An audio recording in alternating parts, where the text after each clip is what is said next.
All right, brother. I got to tell y'all something.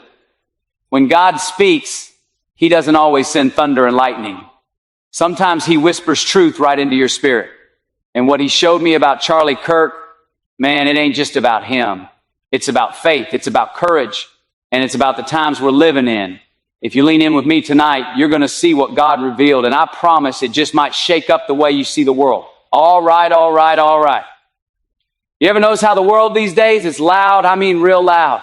Everybody's shouting. Everybody's got a megaphone. And somehow in all that noise, nobody's really saying anything that sticks. Feels like being in the middle of 100 radio stations all jammed together. Each one screaming over the other. And you just can't find that one true signal. That's the world we're living in. A world where distraction is the default. Where noise is the currency. And truth can feel like it's buried under the static. But here's the thing I learned. And here's what God showed me. He doesn't compete with all that noise.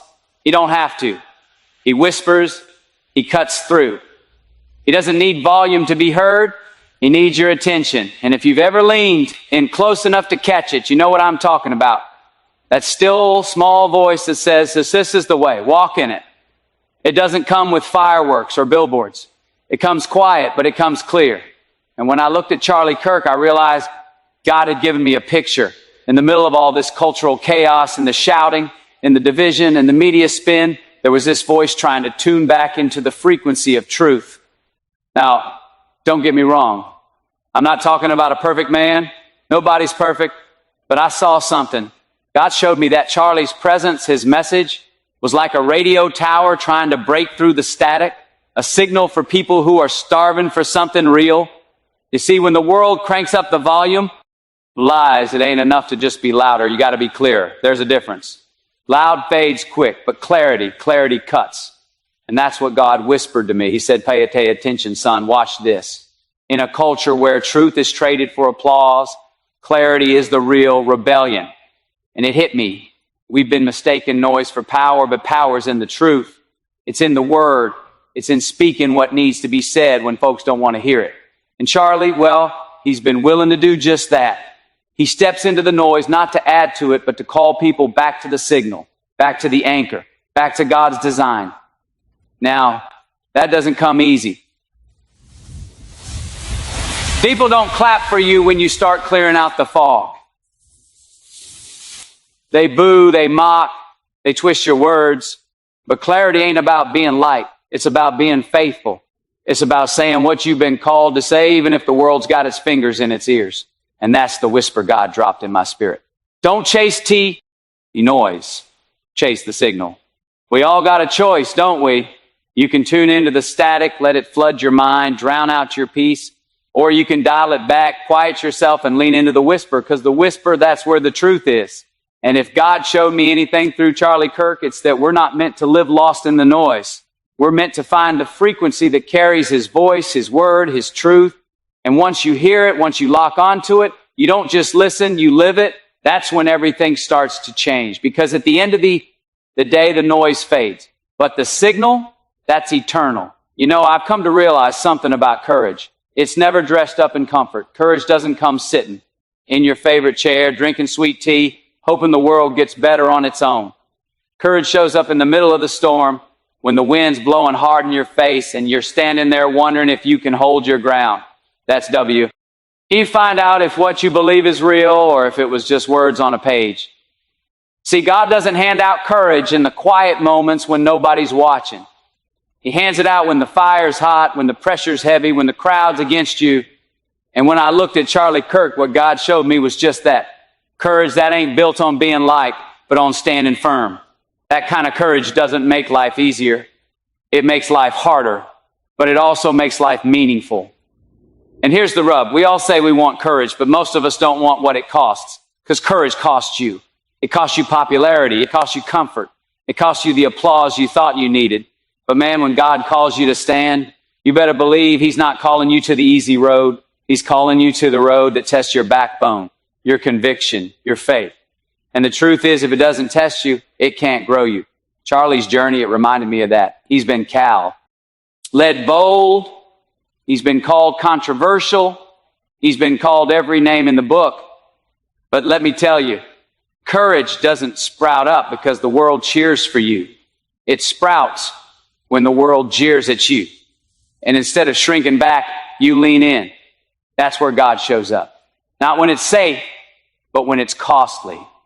I think about the disciples, how they weren't called to sit safe in their boats. They were called to step out on water that didn't make sense, in winds that didn't feel fair. And that's what God whispered to me.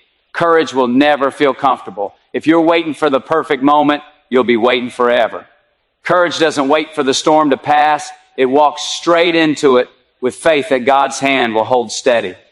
Now, the world will try to sell you on another idea. It'll tell you courage is about self, about puffing up your chest, about being louder, stronger, tougher. But the truth is, real courage comes from humility. It comes from kneeling before God first, so you can stand before men after. And when I saw Charlie speaking truth in rooms that didn't want to hear it, taking hits he didn't have to take, I thought, man, that's what God meant.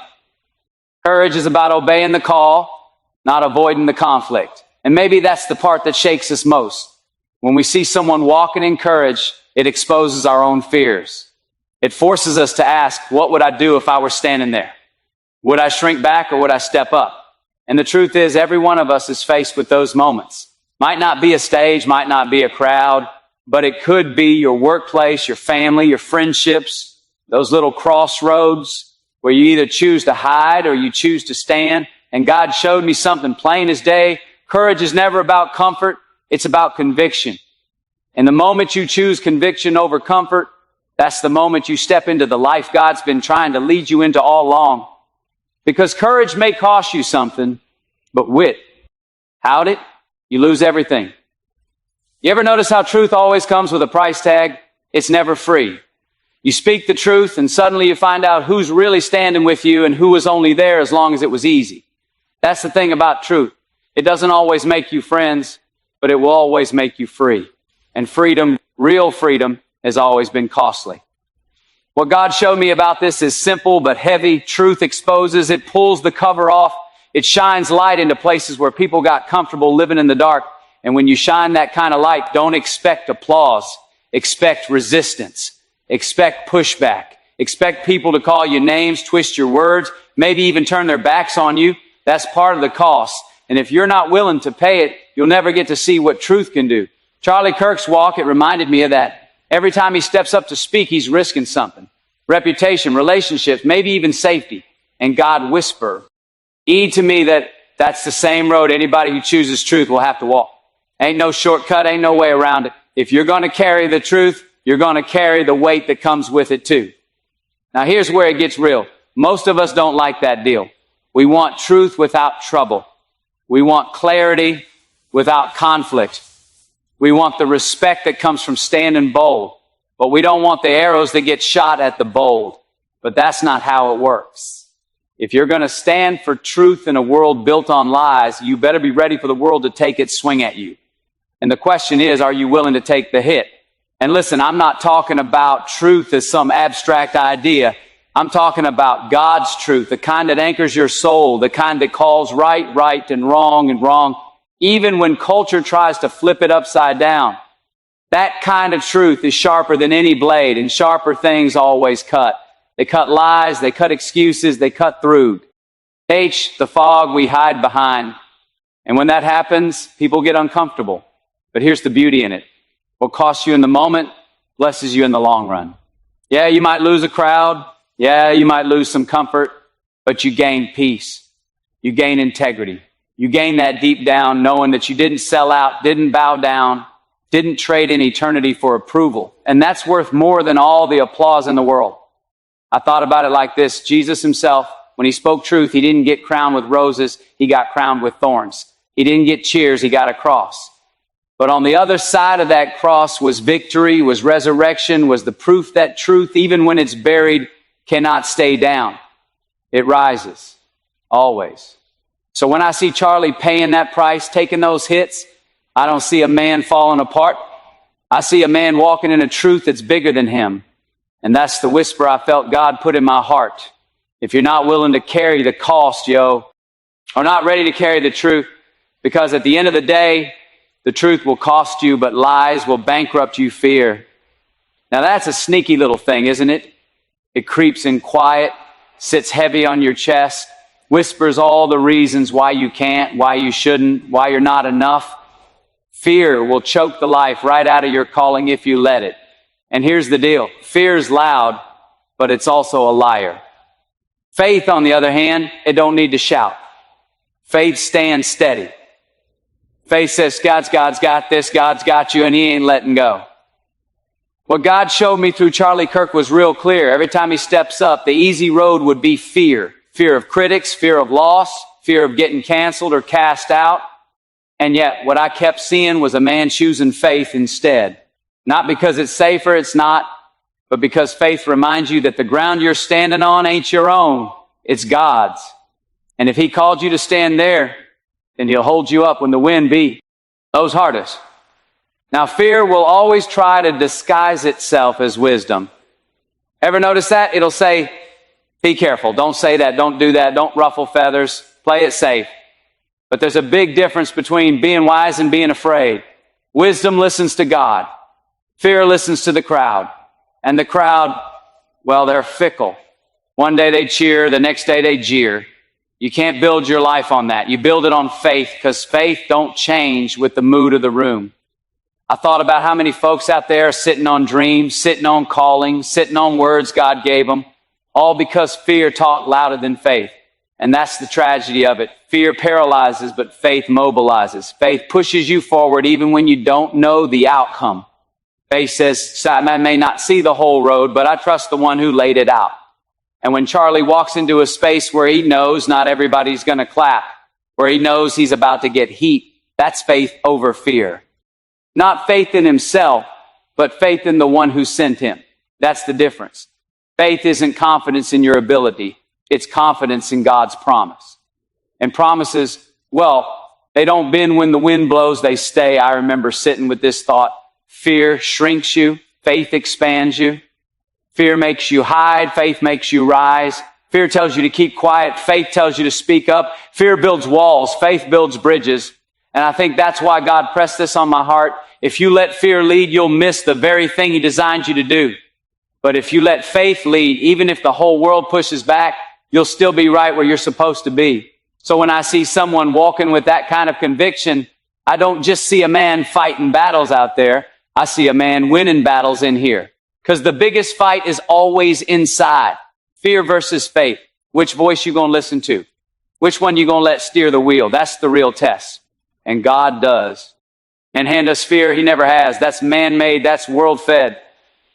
What he gives us is faith. Faith that sees beyond the storm. Faith that trusts the unseen. Faith that says, keep walking. I'll meet you on the water. And if you believe that, fear don't stand a chance. Because fear may shout loud, but faith whispers stronger. Legacy. That's a word we like to say for funerals, for history books, for the stories folks tell after we're gone. But the truth is, legacy ain't some chapter that gets written when the credits roll. Legacy is being carved out right here, right now, in the choices we make every day. It's in the words we speak, the risks we take, the stands we choose to hold. Legacy is alive. It breathes. It moves with us. And whether we like it or not, we're building it in real time. God showed me something about that when I looked at Charlie Kirk. It wasn't about the stage or the microphone or the spotlight. It was about the consistency, the little choices, the everyday moment where he decided, I'm going to stand here. I'm going to speak here, even if it costs me. That's legacy in the making. Not because it's perfect, not because it's polished, but because it's anchored in conviction. And conviction, when lived out loud, leaves a trail. That trail, that's legacy. Now here's where it gets real for all of us. We think legacy is about someday, but really it's about today. It's about the way you treat people when nobody's watching. It's about what you choose to stand for when the crowd's going the other way. It's about the seeds you plant, even when you don't see the harvest yet. That's what God pressed on my heart. Legacy isn't a monument, it's a movement. And movements don't start tomorrow. They start in the moment you decide to act. And listen, legacy doesn't come cheap. You're not going to stumble into it by accident. You got to pay for it with persistence, with sacrifice, with faith. You got to be willing to live in a way where your kids, your grandkids, the ones who come after you can look back and say, that's where the line was drawn. That's where the stand was taken. That's where courage was lived, not just talked about. That's what makes a legacy worth leaving. The thing I've seen is that folks chase success, but success fades. Money, status, recognition, all of it slips through your fingers sooner or later. Legacy, though, that sticks. Legacy is what gets remembered when the lights are off and the noise dies down. It's what echoes in the hearts of the ones who are watching, learning, following while you didn't even realize it. And that's what makes every choice so important. Every moment you're either building a legacy that honors God or one that just serves yourself. Charlie's example reminded me that legacy isn't about waiting until you're older, wiser, more established. Legacy is right now. It's in the way you show up today. And maybe that's the most shocking thing God showed me. That legacy isn't some far-off finish line. It's the ground you're walking on right this second. Every step counts, every word counts, every stand counts. And here's the good news. Legacy doesn't demand perfection, it demands direction.